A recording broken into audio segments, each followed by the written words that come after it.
আজকে হচ্ছে আমাদের চতুর্থ দিন, ট্যুরের আজকে চতুর্থ দিন। সকালে উঠে গেছি 5টার দিকে, একটু সকাল সকাল বেরোবো বলে। সকাল সকাল বেরোলে সুবিধাটা হয় হচ্ছে তাড়াতাড়ি ফিরে আসা যায়, ম্যাক্সিমাম জিনিসগুলো কভার করা যায় আর কি।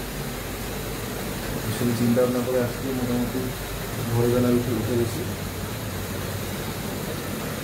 অলরেডি ফ্রেশ হয়ে নিয়েছি, শুধু ড্রেস করা বাকি আছে, মানে জ্যাকেটটা পরবো, বাকি কিছু জিনিস নেবো, তারপরে বেরিয়ে যাবো। আজকে বেরোচ্ছি হচ্ছে আলিপুরদুয়ারের সাইড সিন, আলিপুরদুয়ারে কিছু জায়গা দেখবো আর কি। এই যে এখানে রিমিল অলরেডি প্রায় রেডি। আজকে বাড়িতে কিছু জিনিসপত্র নেবো না, যেহেতু আজকের নাইটটাও আমরা এখানেই আছি, এখানেই থাকবো, তাই লাগেজ কিছু নিয়ে যাবো না গাড়ির সাথে। সকালে মোবাইলটা চেক করতে গিয়ে বুঝলাম যে আজকে এই দিকটা একটু বৃষ্টির সম্ভাবনা আছে, ওয়েদার ফোরকাস্ট তাই বলছে আর কি। 11:30 12টার দিকে মেবি বৃষ্টি হতে পারে, তো সেটা একটুখানি মনটা খারাপ করে দিল। তো দেখি বাইরে কোথায় কীভাবে সমস্যায় আটকাই আর কি। বৃষ্টিটা হলে স্পটগুলো মিস হয়ে যাবে, কিছু স্পট হয়তো মিস হয়ে যাবে। যতগুলো প্ল্যান করে এসেছিলাম ততগুলো হয়তো দেখা সম্ভব হবে না সবগুলো। গতকাল রাত্রে আমি অ্যাকচুয়ালি ডিনার করা হয়নি আমার, যেহেতু লাঞ্চটা লেট করেছিলাম, তেমন একটা খিদে পাচ্ছিল না, তাই আর কি। তারপরে এমনি শুয়ে গেছি, খুব প্রচণ্ড ঘুম পাচ্ছিল, ঘুমিয়ে গেছি। দুজনেই প্রায় রেডি, অল্প কিছু দরকারি জিনিসগুলো নেব, তারপরেই আমরা মোটামুটি আজকে চতুর্থ দিনটা শুরু করবো আলিপুরদুয়ারের সাইট সিন করে আর জায়গাগুলো সবগুলোই রেকর্ড করবো ফর মেমোরি।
এই মুহূর্তে প্রচণ্ড এক্সাইটমেন্ট আমার আর রিমিলের মধ্যে।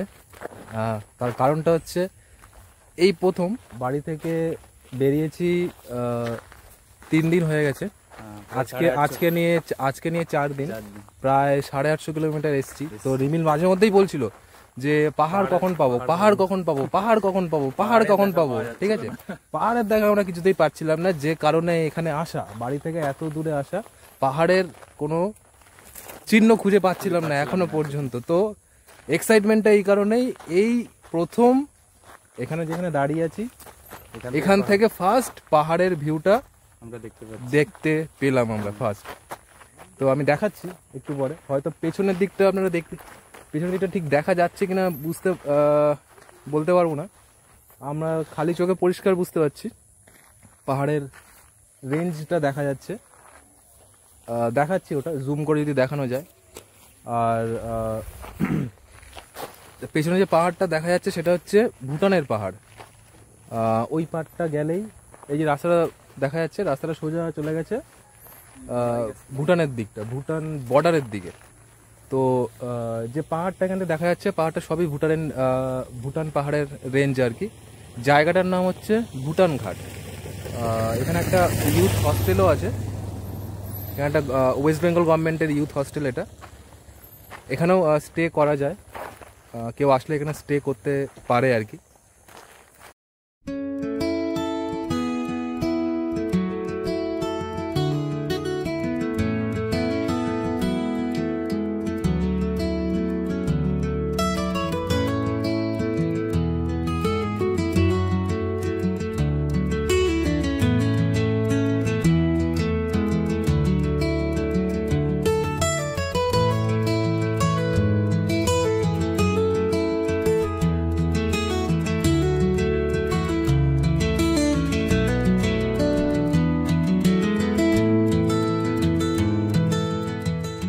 যে স্পটটা দেখার জন্য আমরা এখানে এসেছি আমি আর রিমিল, সেটার নাম হচ্ছে ভুটান ঘাট ভিউ পয়েন্ট। ভুটান ঘাট ভিউ পয়েন্ট। তো এখান থেকে এই রাস্তাটা দেখা যাচ্ছে। আমরা অ্যাকচুয়ালি এসছি এই দিক থেকে, আমরা এই দিক থেকে এই রাস্তা দিয়ে এসছি, এখান থেকে সোজা এই পাশটা যাব, মানে এই রাস্তা দিয়ে সোজা একটু যাবো। এখনও যে ভিউ পয়েন্টটা দেখবো বলে এসছি, ভিউ পয়েন্টটা এখনও এখান থেকে প্রায় 3-3.5 কিলোমিটার দূরে আছে। তো এখানে দাঁড়ালাম অনেকক্ষণ চালানোর পরে, প্রায় 40 কিলোমিটার চালানোর পরে এখানে দাঁড়ালাম। এখান থেকে ফার্স্ট পাহাড়ের ভিউটা পেলাম। তাই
এই মুহূর্তে একটা জায়গায় এসে দাঁড়িয়েছি। যে স্পটটা দেখতে গেছিলাম ভুটানঘাট ভিউ পয়েন্ট দেখে ফিরছি। ফেরার পথে এখানটায়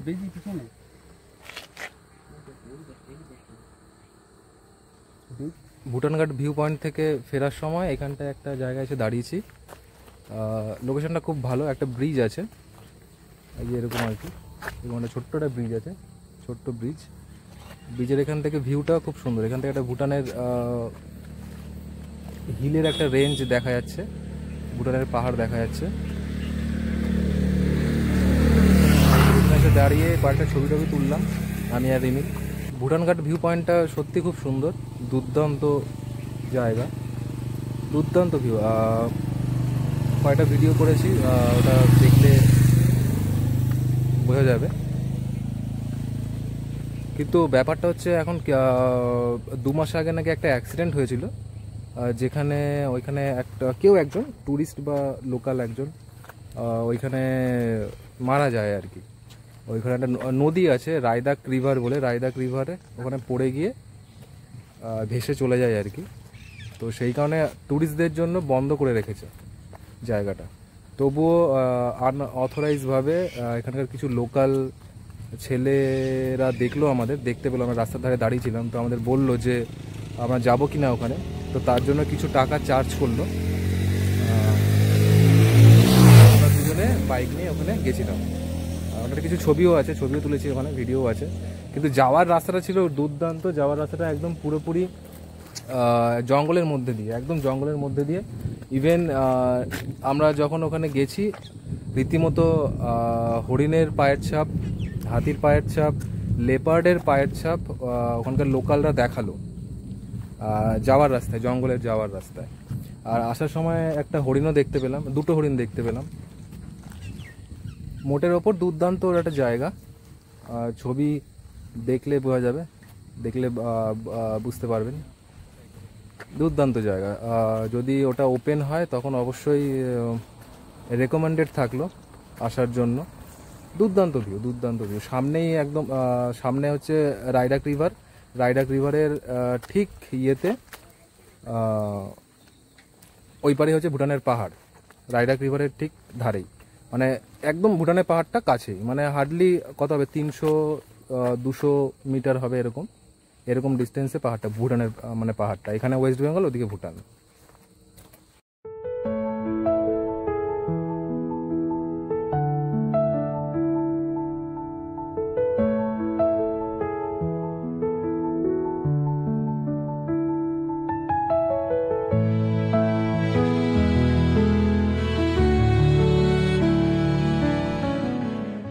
যাচ্ছিলাম নেক্সট পয়েন্টের দিকে। নেক্সট পয়েন্টটা হচ্ছে আমাদের, হ্যাঁ নেক্সট পয়েন্ট অ্যাকচুয়ালি অন্য একটা ছিল, যেখানে অ্যাকচুয়ালি মনে হয় না যাওয়া যাবে। সেটা হচ্ছে জয়ন্তী ওয়াটারফল। এবারে জয়ন্তী ওয়াটারফলটা এখানে একজনের কাছে শুনলাম একদমই টোটালি জঙ্গলের ভেতরে, বাইক নিয়ে যাওয়া যাবে না। একটা পয়েন্ট পর্যন্ত বাইক নিয়ে যাওয়া যাবে, তারপরে কিন্তু ওখান থেকে হেঁটে ট্রেক করেই যেতে হবে। তো এবারে বাইক রাখাটা আমাদের একটা সমস্যা, তো সেই কারণে জয়ন্তী ওয়াটারফলটা আপাতত বাদ দিয়েছি। নেক্সট যেটা ডেস্টিনেশন আছে, নেক্সট ডেস্টিনেশনটা হচ্ছে চুনিয়াঝোড়া ভিউ পয়েন্ট। চুনিয়াঝোড়া ওখানে একটা ওয়াচ টাওয়ার আছে, ওই ওয়াচ টাওয়ারের ওখানটায় যাব। তো ওইখানেই যাচ্ছিলাম, তো রাস্তায় এরকম একটা রিভার বেড পেলাম। রিভারটার নাম হচ্ছে পাসখাবা রিভার বেড। পুরো টোটালি ব্ল্যাঙ্ক আর কি, মানে এখন আপাতত কোনো জল নেই। আই থিঙ্ক খুব বৃষ্টি হলে পাহাড়ের দিকে তাহলে এইসব জায়গায় জল আসে, না হলে জল থাকে না। তো এসছিলাম আমরা এই সাইড থেকে, দুটো গাড়ি দাঁড়িয়ে আছে, এরাও ট্যুরিস্টই আই থিঙ্ক, ওই দিকটা ঘুরতে গেছে। তো এসছিলাম এই দিক থেকে, গাড়িটা যাচ্ছে ওই পাশ থেকে আমরা এসেছিলাম। ওখান থেকে আমরা এই দিক থেকে রিভার বেডটা ক্রস করে এই পাশটা যাবো, ওই পাশটায় উঠবো আর কি, ওই দিকটা যাবো।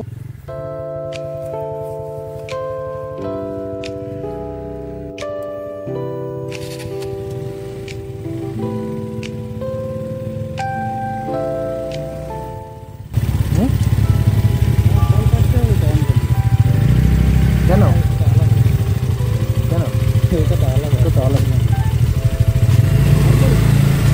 হ্যাঁ অন করে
झोड़ा वॉच टावर, दुनिया झोड़ा वॉच टावर, दुनिया झोड़ा इधर इस साइड पे।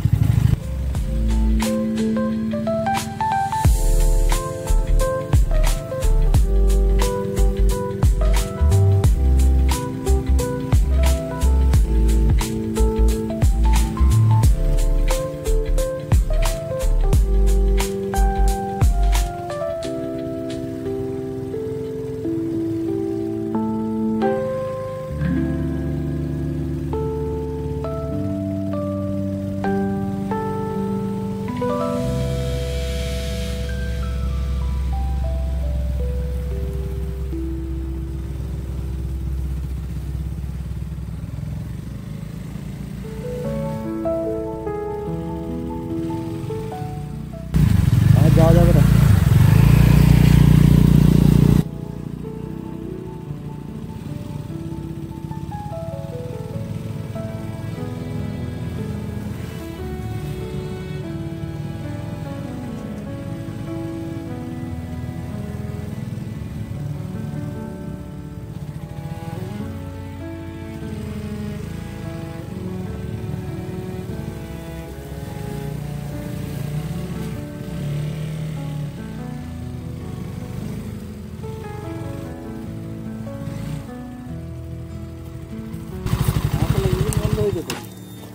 কতটা ডুবে গেছিল গাড়ি। একই সিন একই তো সিন নাকি এটাই।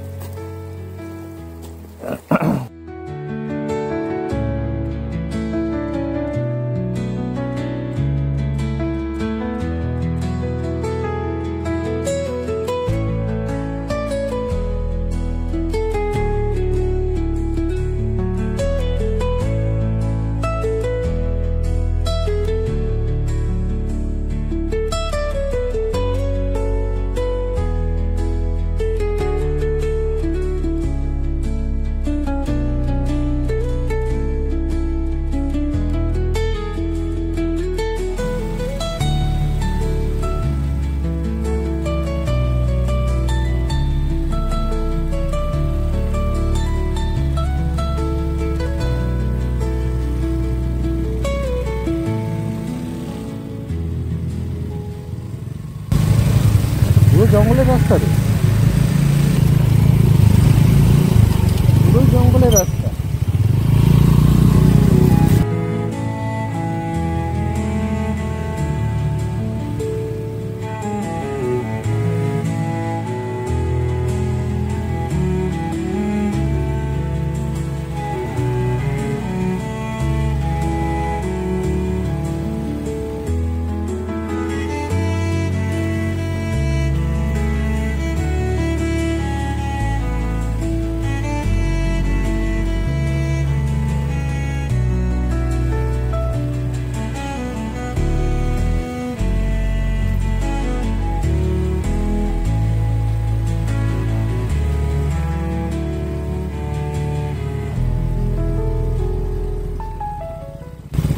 যাওয়া যাবে এদিকে?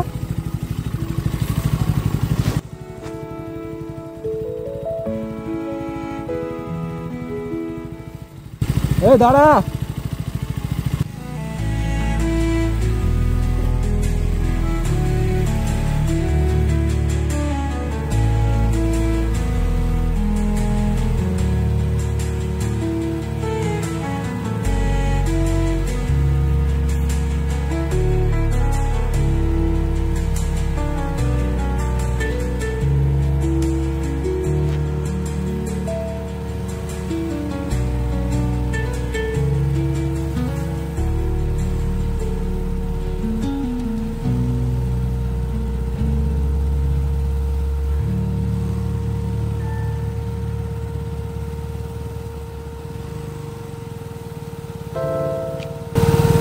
ওই দাঁড়িয়ে যা, দাঁড়িয়ে যা, দাঁড়িয়ে যা। রিমিল, রিমিল,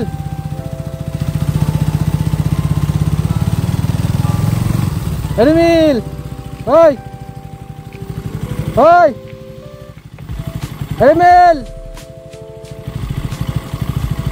রিমিল।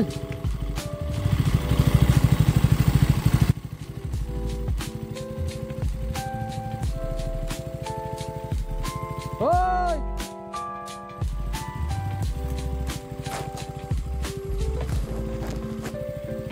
রিমিল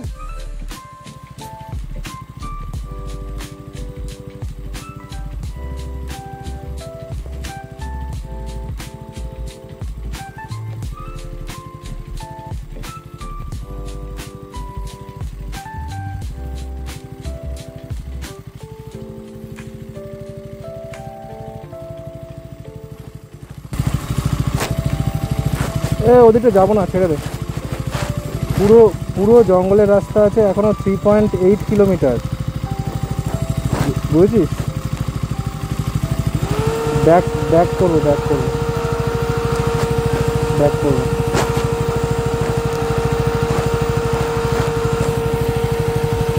রাস্তা এমনি দেখাচ্ছে, রাস্তা এমনি দেখাচ্ছে, কিন্তু এই লোকালরা ইউজ করে, বুঝেছিস? সেই জন্য সেই কারণে দেখাচ্ছে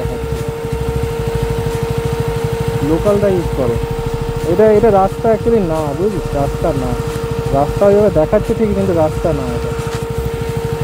ছেড়ে দে, ঘুরে চলে আয়।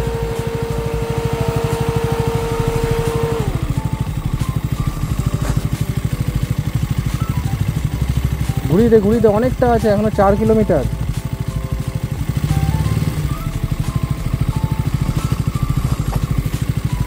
রাস্তা দেখাচ্ছে কিন্তু রাস্তা না এটা, বুঝলিস?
यही तो गूगल बाबा का मैजिक है। गाड़ी में आना तो है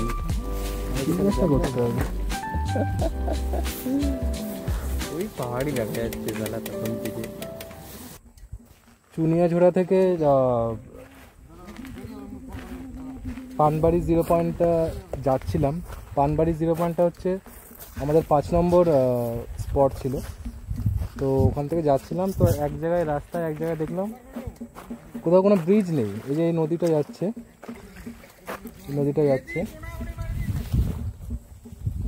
এই যে নদীটা,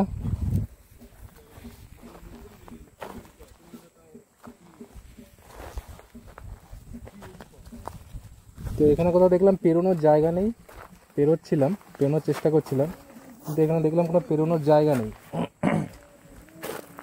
তো জায়গা খুঁজতে খুঁজতে একটা জায়গা মোটামুটি পেয়েছি, যেখানে দেখলাম একটু আগে একটা বাইক আসলো, বাইক এসে দেখলাম এদিক থেকে পেরোলো, এই যে ঠিক এই জায়গাটা থেকে পেরোলো, এই যে যেখানে রিমিল দাঁড়িয়ে আছে এই জায়গা থেকে এক্ষুনি পেরোলো। তো আমরা ভাবলাম যে তাহলে এদিক থেকে পেরোই, তো চেষ্টা করছি এদিক থেকেই পেরোনোর। যাচ্ছি হচ্ছে পানবাড়ি 0 পয়েন্ট যাচ্ছি, ওটা হচ্ছে আমাদের চুনিয়াঝোড়ার পরে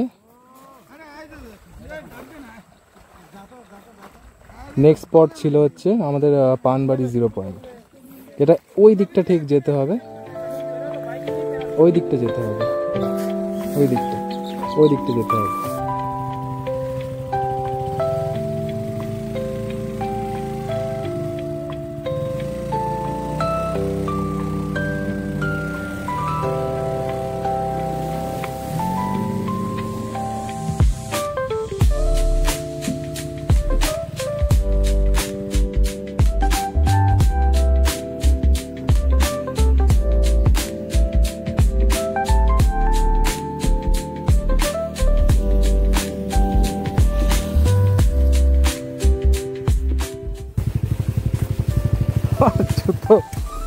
আমার জুতো পুরো জল ঢুকে শেষ।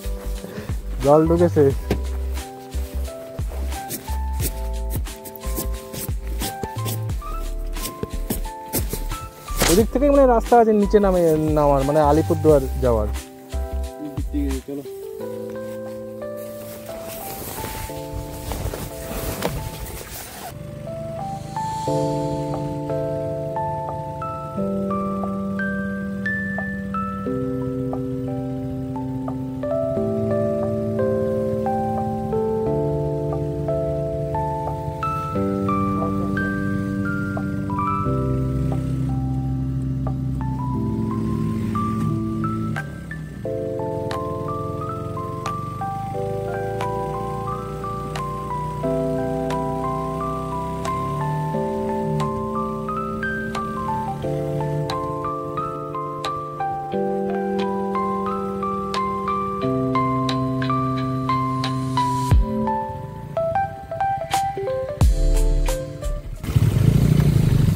পানবাড়ি 0 পয়েন্টটা কি এদিকে?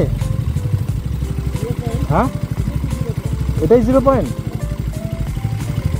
হ্যাঁ ওটাই ছিল। ওটাই ছিল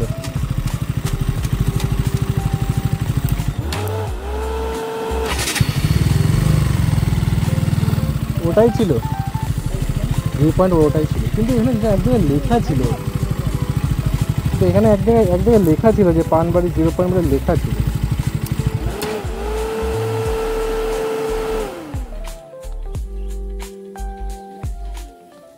এটাই ছিল এই নদীর ভিউ পয়েন্টটাই ছিল। নদীর 0 পয়েন্ট তো এটাই লাস্ট। নদীর 0 পয়েন্ট এটাই না? হ্যাঁ এটাই লাস্ট। ওই যে বোর্ড লেখা।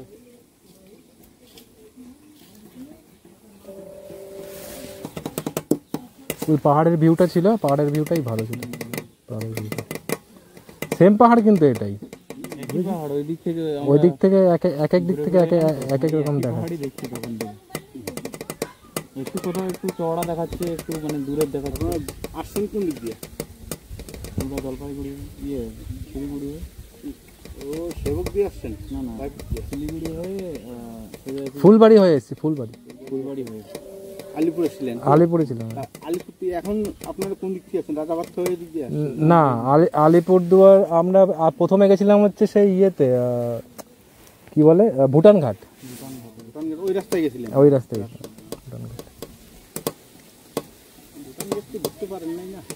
তারপরে ওই দিক থেকে ওই চুনিয়াঝোড়া হয়ে কি অ্যাক্সিডেন্ট হয়েছিল এখন তো আমরা তো গেলে দায়িত্ব আমরা গেলে পরে ধরেন আধার কার্ড জমা দিতে লাগে। কোথায় কোন দিকটা? ওই একটা ভুটানে ঢুকতে পিপিং ঢুকতে পারবো। ওই দিক থেকে ভুটান ঘাট হয়ে? হ্যাঁ পিপিং আছে, পিপিং যাওয়ার পরে কালীখোলা দিয়ে যেতে পারবো। ধরেন রাজাবাদ থেকে আলিপুর ব্যবসা দর দিয়ে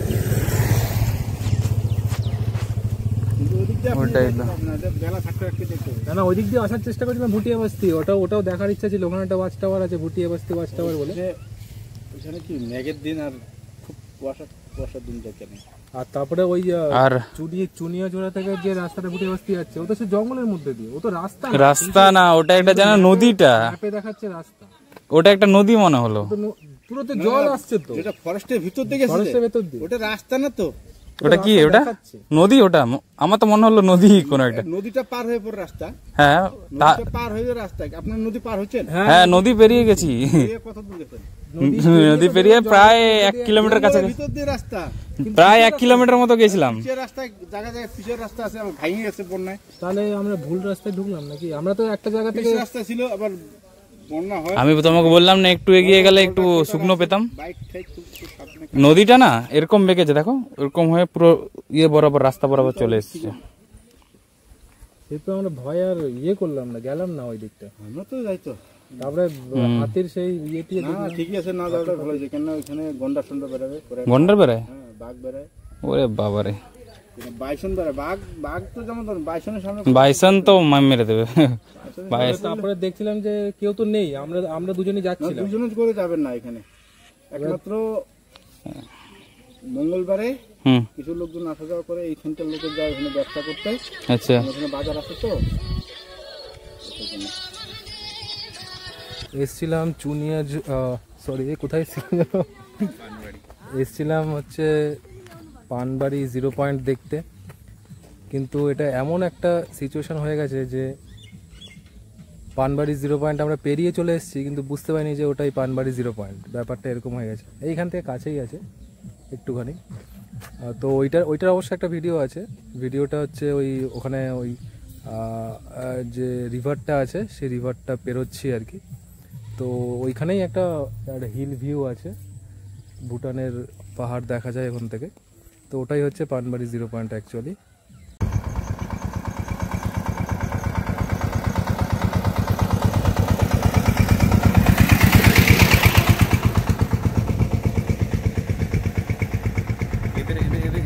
ছবিটা নিলাম।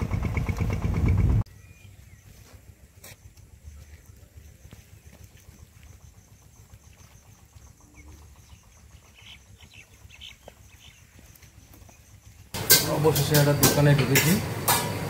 আজকে ব্যাপারটা এরকম হয়েছে, আগে ভিডিওতে বলা হয়নি সেটা, সারাদিন আজকে কোনো খাওয়া দাওয়া নেই, না প্রপার ব্রেকফাস্ট হয়েছে, না প্রপার লাঞ্চ হয়েছে। তো লাস্ট লাঞ্চের জন্য রেস্টুরেন্ট খুঁজতে খুঁজতে এইখানটায় একটা চাউমিনের দোকান পেয়েছি।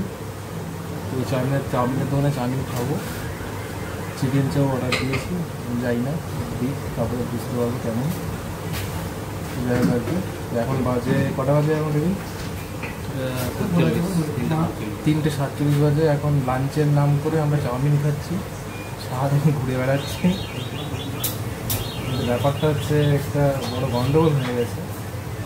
স্পট বলতে আমরা একটাই স্পট ঠিকঠাক করে বিভিন্ন অ্যাঙ্গেল থেকে দেখছিলাম, একটাই স্পট ঠিকঠাক করে দেখতে পেরেছি। এবারে ওই স্পটটা দেখে পরের স্পটগুলো যখন মিস হলো, তখন বুঝলাম যে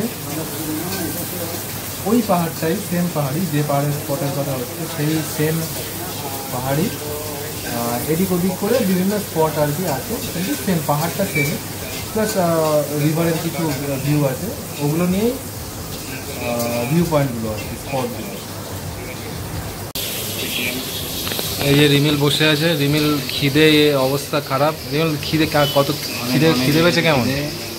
আর ভাবতে পারিনি যে এরকম লাঞ্চ হবে না স্পট খুঁজেই যাচ্ছি কোনো।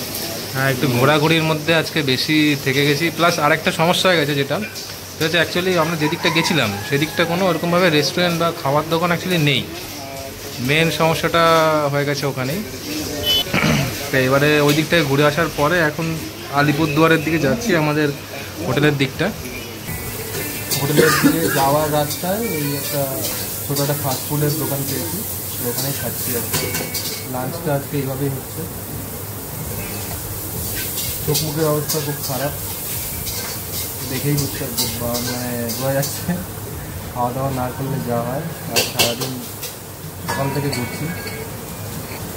ঠিক আছে, আজকে একটা জিনিস খুব ভালো হয়েছে, একটা জিনিস কিন্তু আজকে অফরোড কিন্তু বিরাট হয়েছে। মানে নদীর উপর দিয়ে যাচ্ছি, ওটা গুগলে ম্যাপে দেওয়া আছে রাস্তা। রাস্তা আছে, জঙ্গলের মধ্যে দিয়ে নদীর উপর দিয়ে জল বইছে, সেইটা হচ্ছে হাতি রাস্তা। হাতি ওখানে পায়খানা করে রেখেছে। ভুটিয়া বস্তি বলে একটা পয়েন্ট ছিল, স্পট ছিল, যেখানে আমাদের যাওয়ার কথা ছিল দেখবো বলে, ভুটিয়া বস্তি ওয়াচ টাওয়ার বলে। এবার ওইটার যে রাস্তা জঙ্গলের মধ্যে দিয়ে, বক্সা টাইগার রিজার্ভের মধ্যে দিয়ে রাস্তাটা যাচ্ছে, কিন্তু রাস্তা গুগলে দেখাচ্ছে রাস্তা, কিন্তু আদৌ রাস্তা নেই, নদী বয়ে যাচ্ছে, ওটাই রাস্তা। তাও রিমিল দেখছি চালিয়ে যাচ্ছে। আমি পিছনেই তাকাইনি। ওটা দিয়েও চালিয়ে যাচ্ছে। আমি রিমিলকে ডাকছি, আমার ভয় করছে, রিমিলকে ডাকছি, আমি রাস্তা তো দেখতে পাচ্ছি না। এবার লাস্টে কোথায় গিয়ে মাঝ রাস্তায় গিয়ে ফেসে যাবো, চাকা ফাঁকা আটকে যাবে কাদা ফাদার মধ্যে, সেইসব বলা মুশকিল। ওখান থেকে দেখা গেল বেরিয়ে আসতে পারলাম না। তখন অনেক পশু জন্তু জানোয়ারের ভয় ছিল ওখানে, মানে লোকালরা বলছিল যে হাতি বাইসন না। তো তারপরে জঙ্গলে ঢোকার রাস্তাতেই, একদম ঢোকার রাস্তাতেই হাতির পটি পেলাম, হাতির পটি পেলাম পরিষ্কার, বুঝতে পারছি ওখান থেকে ক্রস করে বা জল খেতে নামে ওরা। হাতি ওখান থেকে ক্রস করে, পরিষ্কার বোঝা ছিল বক্সা টাইগার রিজার্ভ। যাই হোক, সেটার কিছু ভিডিও আছে অবশ্য, ওটা আমরা রেকর্ড করেছি, মানে একদম পাক্কা অফরোড যাকে বলে। দুজন আছে আর কেউ নেই জঙ্গলের মধ্যে। সব থেকে ভালো আমার লেগেছে যে গুগল দেখাচ্ছে রাস্তা, কিন্তু আছে নদী, নদীর উপর জঙ্গলের মধ্যে, নদীর উপর দিয়ে চালিয়ে নিয়ে যাচ্ছে। এই হচ্ছে ব্যাপার। যাই হোক আর কি, তো খেয়ে নিই, তারপরে দেখা যাচ্ছে এখন শুয়ে যাবো হোটেল। প্রচুর দৌড়াদৌড়ি হয়ে গেছে, পুরো ভিজে গেছি, সকাল থেকে ভিজছি পুরো। যদিও রেনকোট ছিল, ভেতরটা অতটা ইয়ে হয়নি, ভেজেনি, রেনকোটটা অনেকটা সেভ করেছে। বৃষ্টির মধ্যেই চালিয়ে যাচ্ছে,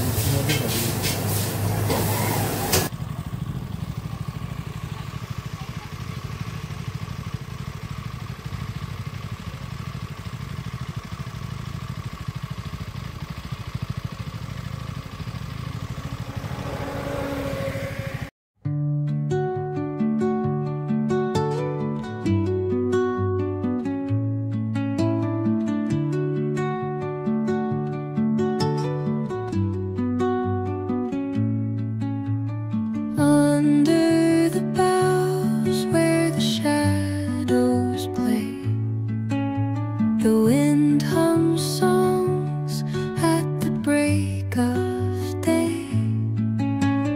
Whispering pines, secrets untold, carrying tales only the forest holds. Moonlight spills through the velvet dark, etching patterns, leaving its mark. The roots stretch deep, the earth's gentle sigh, a lullaby sung to the open sky. Oh, whispering pines, sing me your tune, caught in the rhythm of the stars and the moon. Teach me the language of rustling leaves. আজকের দিনের last স্পটে চলে এসেছি, যেটা আমাদের লিস্টে সবার লাস্টে ছিল। আলিপুরদুয়ারের টাউনের একদম কাছে, পোড়ো ইকো পার্ক বলে জায়গাটা। এটা জাস্ট কিছুই না, একটা পার্ক আছে, একটা নেচার পার্ক আছে, নদী আছে। যে নদীটা দেখতে পাচ্ছি আমার পেছনে, নদীটা হচ্ছে পোড়ো নদী, তাই হচ্ছে পোড়ো ইকো পার্ক নাম। আজকে এখান থেকে এই স্পটটা দেখে ডাইরেক্ট হোটেলে চলে যাব। আজকের দিনের মতো স্পট দেখা শেষ। সারাদিনে অনেক কিছু হলো, অ্যাডভেঞ্চার বেশি হলো, জায়গা কম দেখা হলো, এই আর কি। হোটেলে গিয়ে বাকি গল্পটা হোটেলে গিয়ে বলবো, ওখানে কি হলো সারাদিনের, কি প্ল্যান ছিল আর কি হলো আমাদের।